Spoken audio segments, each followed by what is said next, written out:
know we here, the best podcast in the motherfucking world, kid. I ain't gonna lie to you. I'm very happy to be here. I'm with a very special guest.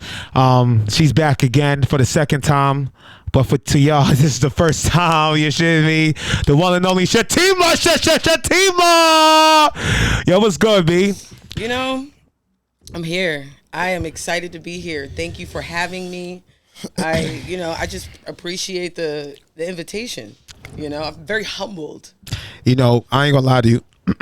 Your name is Shatema, but you go by Schoolgirl. The one and only. The one and only, the only one. Only. You shitting me?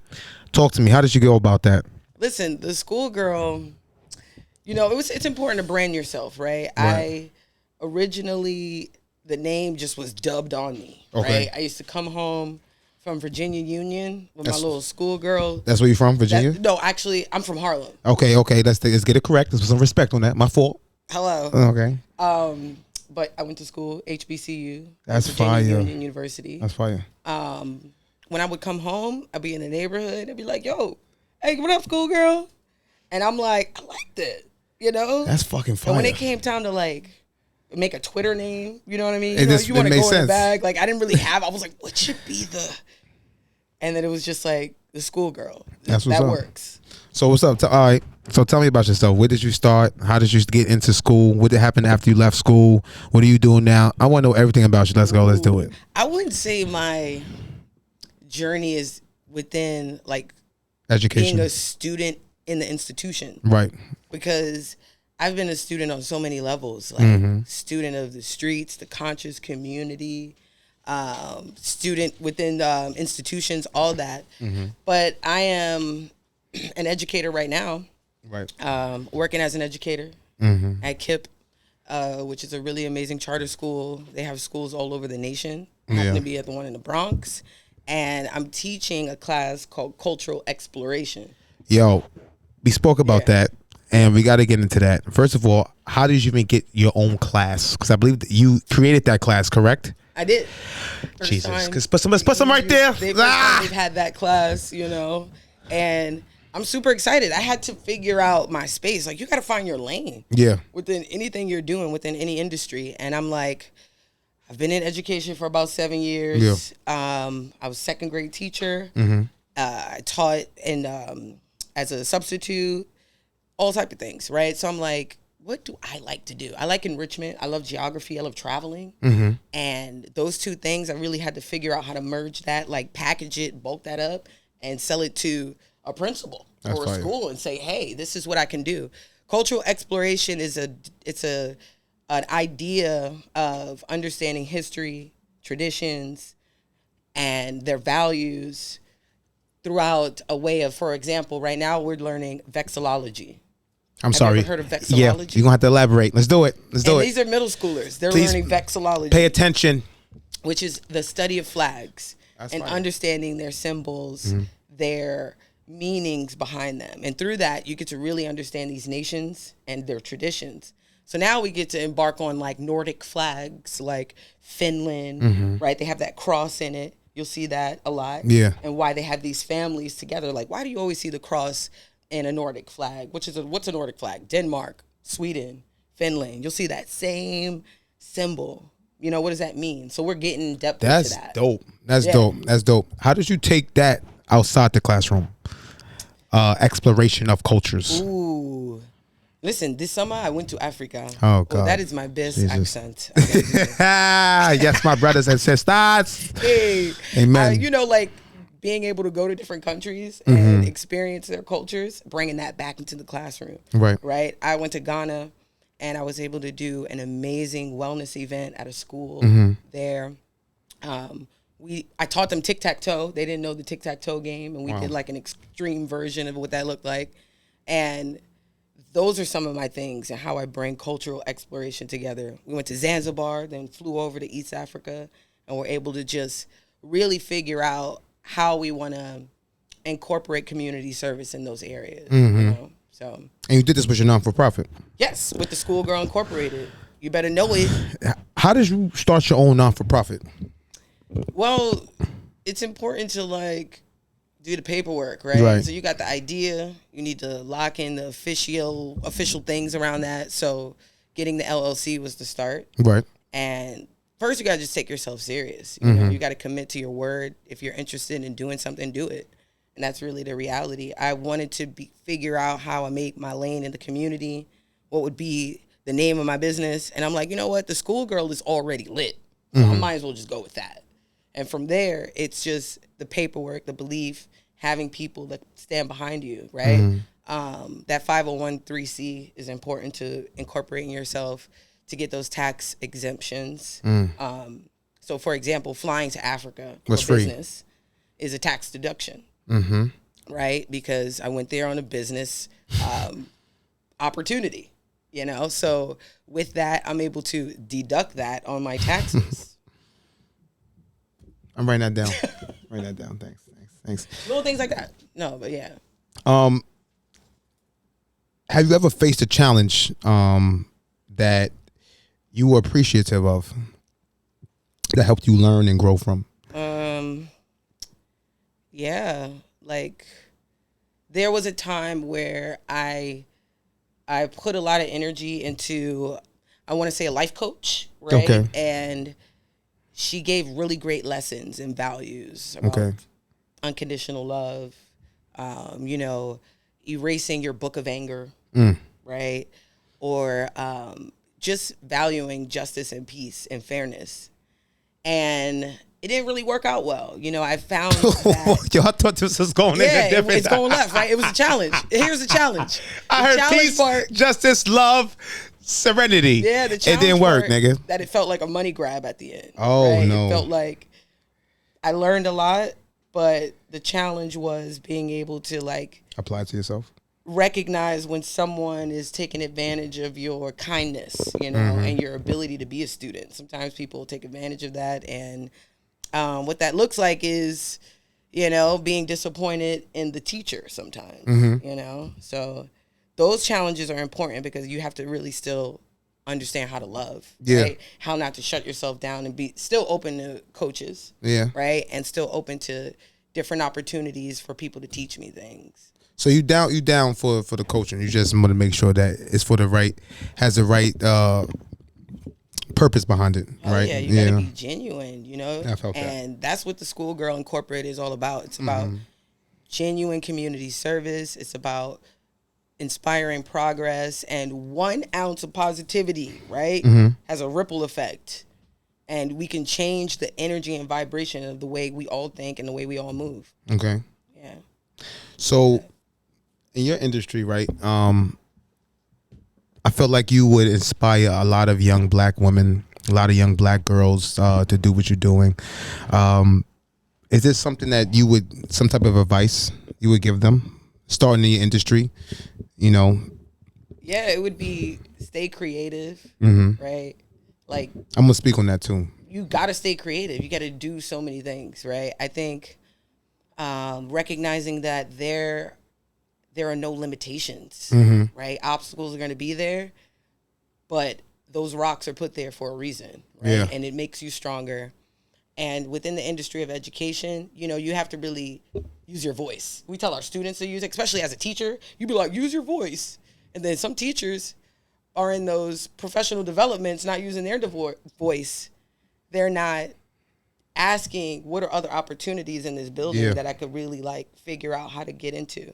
And that's the next lane for me, is to be a consultant within these schools. You know, take myself out the classroom, maybe bottle up what I'm doing right now and sell that thing. You know, in different areas. That's the goal. Do you find yourself when you find yourself having a creative block? What do? Do you take that time to, like, you know what, fuck it, I can't think of anything, or do you do something to get the creative juices flowing? I rest, OD. And back in the day, I probably, you know, do a little different things, maybe little shrooms here and there. Okay. That's a thing every now and then, but using it as in a medicative way. Intentional purpose. Way, not medicative. I don't think I made that up. But in an intentional way, just to like grow thought. But outside of that, it's going in spaces. Different spaces to get inspiration. That are going to actually infuse the vibrations. Word. I host a show called it's not a show, it's an art gallery show called Hang Night. And every last Friday of the month for the past 7 years, every artist with ready to hang work can come in and put their work up from 7 to 10 p.m. in Harlem. And we do artist talkbacks. So they'll talk about their piece. We'll do like performing arts. And I promise you, every month I'm fueled up. Like I might have been burnt out from working in the school, in the classroom all fucking month. And then all of a sudden I'm in fucking hang night. And I'm like... Where's this at? Where's this hang night? Hang night. It's at Heath Gallery, which is on 24 West 120th Street. 24. Heath Gallery. You Okay. got to check it out. Heath Gallery, New York. Very famous art gallery in Harlem. What's a legacy that Shatema wants to leave behind? Ooh. You know, I'm going to have a few after school centers. Okay. Right? I'm going to have a few. That's dope. I'm going to be on my Jeffrey Canada bag. Mm-hmm. You know? For those who don't know who that is, that's the person who founded Harlem Children's Zone. Where's Superman? That's him. All right. Yeah. All right. Jeffrey Canada is a big inspiration in the Harlem game, like especially if you're in educational Definitely. field. You know, he put a lot of people on. There is after school centers for me, creating opportunities overseas for myself, like more wellness products, hopefully. Yeah. I really want to be more intentional about that. Like I like to create different things, you know, right. Some of the graphic designs and stuff, and we'll get into that. But just tapping into every area of my creativity. Yeah. Probably staying in the lane of education somehow, right? And health, and just spreading that. To me, I think what's powerful about you is that you collab with so many people, but you don't compromise who you are, right? And I think it's very hard to navigate in a space without compromising who you are, right? So many people could see Schoolgirl. I'm like, oh, yo, I want you to do this and do this for me because it could help my brand, but it may compromise who you are and may compromise the integrity of your LLC. So how do you continue to collab with people without compromising? It's funny because it may sound easier to answer than I'm intentionally. You know what I mean? Taking the back seat. Word. Really like doing the behind the scenes work. I'm and I love it. The no gatekeeping, because that's really what it's about. So if somebody hits me up and they're like, yo, I want to throw a party and it's going to be like 100% fucking weed vibes, which I love cannabis, right? Cannabis is a very healthy plant, but my business might not be able to, I can't be on screen smoking with all of those things connected, although I love you. So I'll be able to support you in a different way. You know, maybe send you some networks, locations, you know, like bridge the gap. Yeah. That's right. So has your definition of success changed? What does success look like to you? Like, do you see yourself like, I wake up when I want to, right? I still provide to the world every day, daily, but I do it on my own accord. I got the bag. I could go to Africa with or without deducting taxes. What does success look like to Shatema? Or what does success look like to Schoolgirl? Are these different? You know what I'm saying? You see what come on. I'm back. I'm fucking back. I like that. I apologize. Because Ms. Williams, Shatema, and the Schoolgirl are different entities. Okay, let's do it. That's a good one. Success for Shatema would definitely look like happiness. It would look like running my own day, 100%. I would still get up early, work out, do all the things, you know, get to the business, which means I have to work. But working for self would be working for self 24 hours and not having to, rely on working as an educator right now with a school. That would be amazing. That would be success. And being able to just be happy.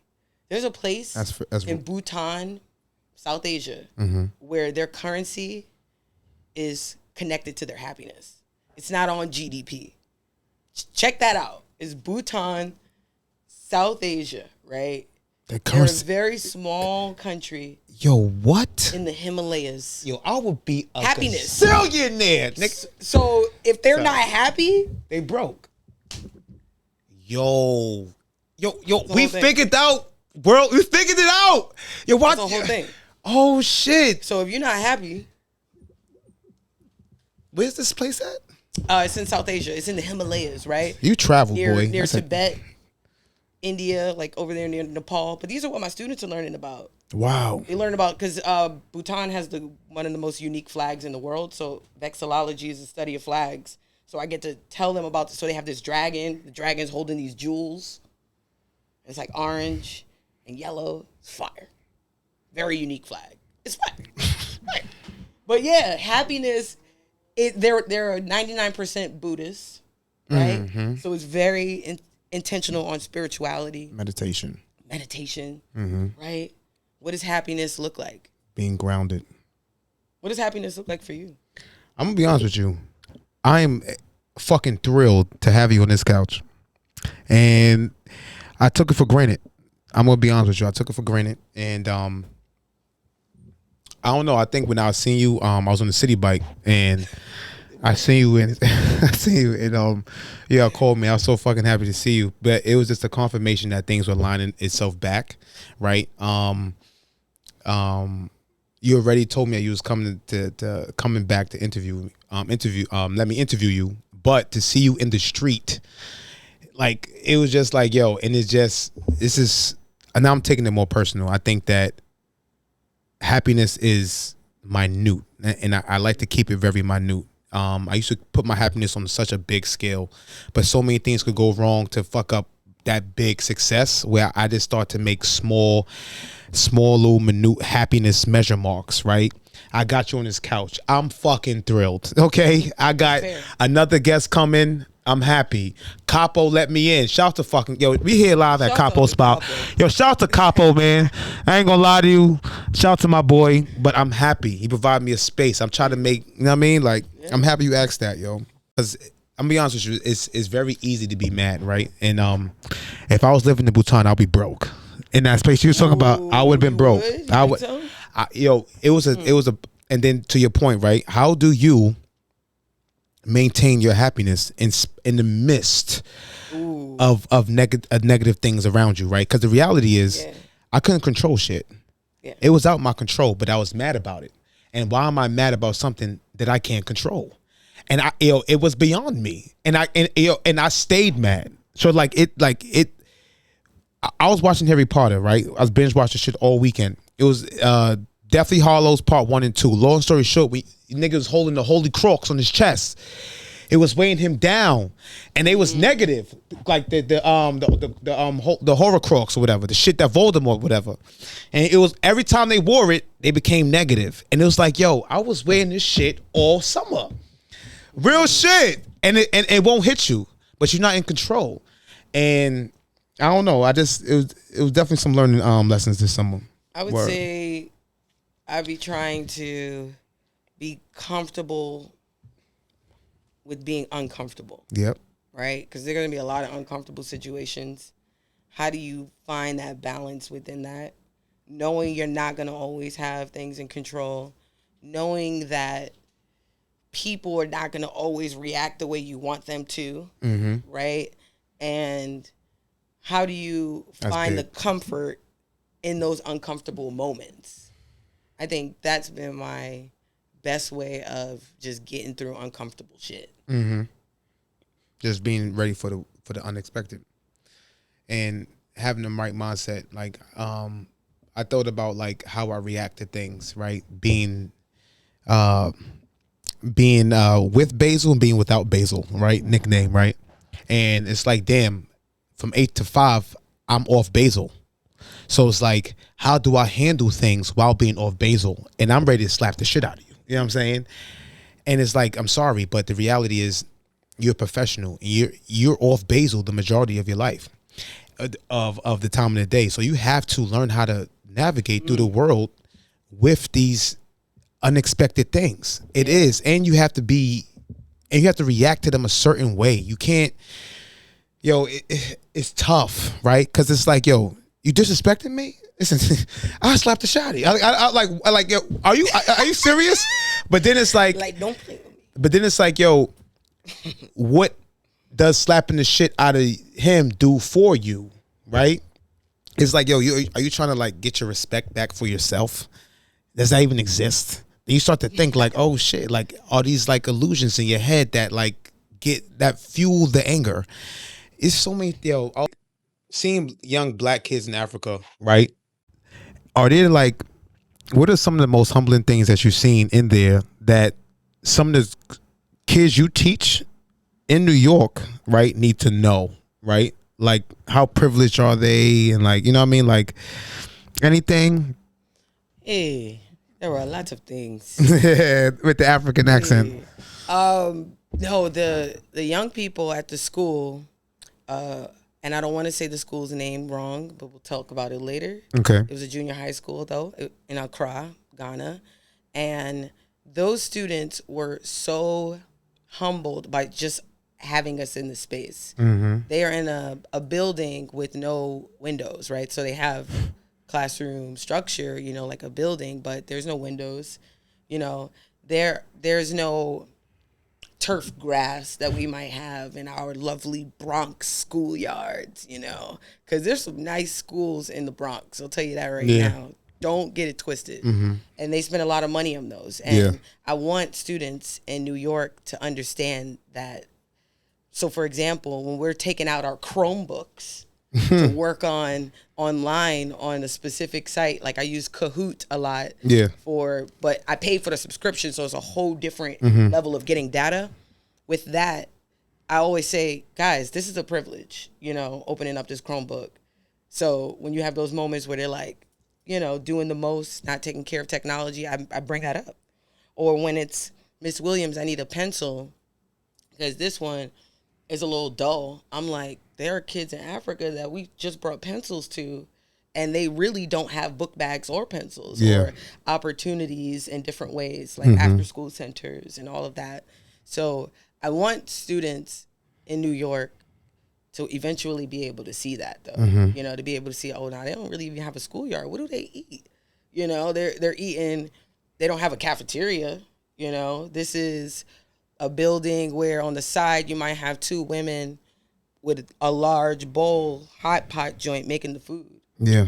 Or in some situations, if it's not enough for everybody, then hopefully you brought some food. That's crazy. So not only did we bring wellness activities, we brought over 200 books I got from my school that were just giving them away because they were done with them. Shipped all of those over months before I got there. I was able to give those out. We brought gallons of water. We bought like 50 cases of water, which we spent like $100 on, which was everything to them. You know, they lined up for the water bottles. That's crazy. Those are things. But we got a water fountain, you know, in the hallway real quick. Miss Williams, can I go get some water? It ain't that easy in every place. Yo, as a teacher, right, I think my biggest role is relaying the message of like reality, right, and perception. And I love how you like bring kids a different perception of life through your experiences. Even this book, right, seeing black kids color themselves. I actually can you tell me more about this book actually?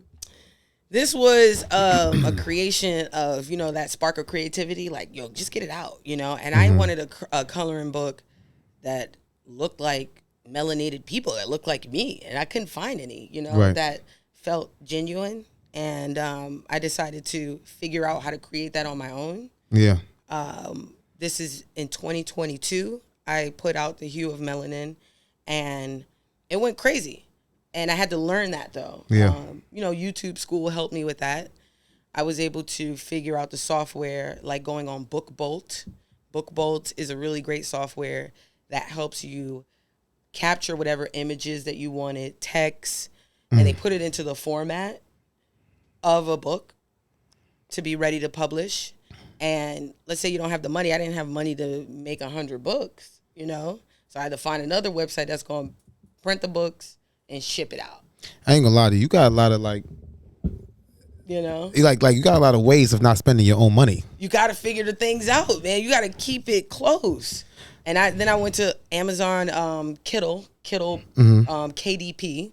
It's their printing press. You put the file that you just created on BookBolt with the images you had, with the text you had, whatever it is, and you put that over there on that site, and now it's live. Damn. It's live on Amazon. You can put whatever price you want on it, and it's up. So I'm Shatema, right? I'm not you. All right, I'm Shatema. I'm a 13-year-old girl, 14-year-old girl. I want to start my own LLC, right? Yeah. What are some fundamental things you need to do? LLC and incorporation are two different things, right? So you got the LLC. Y'all know how to do that. That's simple. You could do that, and that's not simple. It's first finding. Here's the way I did it, right? You have like LegalZoom. You have sites like that that are really great at supporting you with all that. I was able to go to, can't remember the name, but it's almost like LegalZoom, yeah, right, yeah, and package that up real quick. But you got to pay for that. Yes, right? Yep. You got to make sure you have the name ready. You got to look that up within the New York City registrations to make sure your name is not used in different ways. And once you're able to identify that, you got to have an EIN, which is a business social security number, right? You need the business social security number, especially if you want those tax deductions. Right. You know what I'm saying? You can't do that with the regular W-2. Right. Okay, so that LLC is going to support. The EIN is very important. And within that, you go to IRS.com and you can make that happen. That's easy. That's free. Okay. EIN is free. You could get that done. Okay. Right? And once you do that, you got to do a few things to become incorporated, right? You got to have boots on the ground. You have to have boots on the ground when it comes to whatever it is that you're doing. You need to show proof of concept. Right. Right? So, for example, I am a community service, recreational 501(c), right? So we're working in the community. How did you show that, Shatema? Well, the Schoolgirl Incorporated, we've been doing 5 years of kids' field days in Harlem for free, where we're doing wellness events once a year in the summertime. Kids are coming out, no tablet zone, everybody having a good time, face painting, potato sack racing, flag football, all that. Free book bags. We giving it out. Making it happen, getting the community businesses to come together to support that, because that's not coming out this pocket. Sometimes it does, but it's really about the unity, right? And that's it. We're able to document that, show proof of concept with that, and write that down, really. And you really have to have a board that's going to be around you that understand your goal and your mission.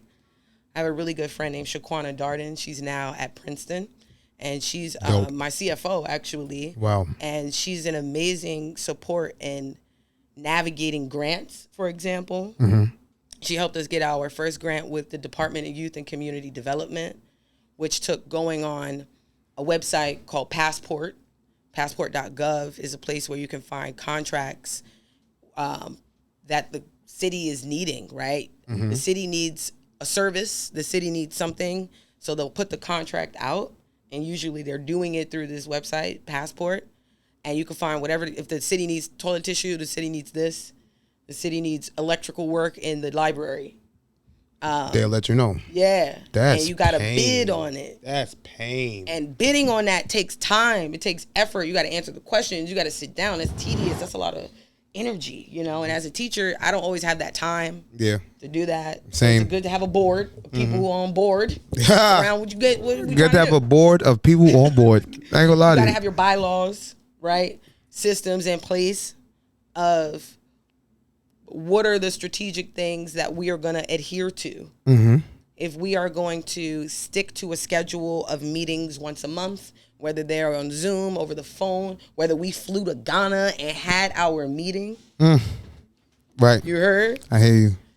So they got to check up on that. In place. Got you. Those are some things. So other than that, if you don't know how to do that, it's finding the right people to help you figure that out. Yeah. Step by step. Yeah. You got anything up and coming that you want to tell the people about? Yo, right now we pushing product heavy. You see the hat. Got the merch. I see you. Into Kittle. Kittle is an amazing graphic design AI website where I was able to create different images. You see the crest? Feel me? Sorry, you see the crest. See what's going on here. You see the crest? You see what's going on. We're going to push some products and really put that on Shopify. That's fine. Go harder. I love advertisements Shopify. And all that. We have a lot of girls events coming up. The beauty of our bodies. We want to be a little more intentional with talking about love, talking about health, sexuality, reproductive life, and, sisterhood. with our young ladies in Harlem, so we're gonna be doing more of that at the Heath Gallery. So you'll see that coming up, and we just gearing up, man. We just came from Africa, so really, I did take a pause because that's important in business sometimes to like regroup, relax, you know, write down what you just did, because you know how life be going so fast. You like, I just went here, I just went over here, and you ain't even slow down and even look back at your pictures. Right. You ain't even take a moment to really meditate and digest what that looks like. You just went to another country. Yeah, like 15 hours on a flight is not for the faint. Yeah, heart. That means 15 hours back. Yeah, shit me. Yeah. Yo, man, this is Shatema. Shatema, I love you so much, man. Shout out to the fucking Schoolgirl. They are one and the same. Thank you for coming back to No Gatekeeping. You are a real one. Thank you so much. I appreciate you. I appreciate your time. Let's go. Let's fucking go. No gatekeeping. No gatekeeping, bitch. That was good.